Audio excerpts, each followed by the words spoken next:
Welcome to Pindar Poetry. We hope you learned something new. You begin by eliminating the simplest causes, low power and a hung pairing state.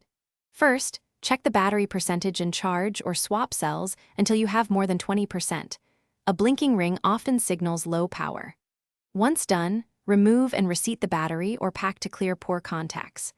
Then power cycle the console by holding the Xbox button for 10 seconds, waiting 10 seconds, and restarting. This resets the radio and solves many flashing issues quickly. Next, you'll force a clean pairing and ensure firmware is current. Start by pressing the console sync button, then press the controller sync within 3 to 5 seconds. The light should turn solid when paired. If it still flashes, connect the controller with a USB cable to lock it into wired mode and eliminate wireless interference. Then make sure you open the Xbox Accessories app and apply any controller firmware updates. Because outdated firmware commonly causes persistent blinking, finish with deep fixes and a single troubleshooting tip. If flashing continues, perform a controller factory reset by holding the sync and menu buttons until the light sequence completes.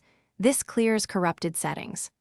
Also try a different USB cable and console USB port or swap in a new battery pack to eliminate hardware faults. Once you've tried those steps, test the controller on a PC to isolate the console versus controller problem. If the flash persists on every device, contact Microsoft support for repair or replacement.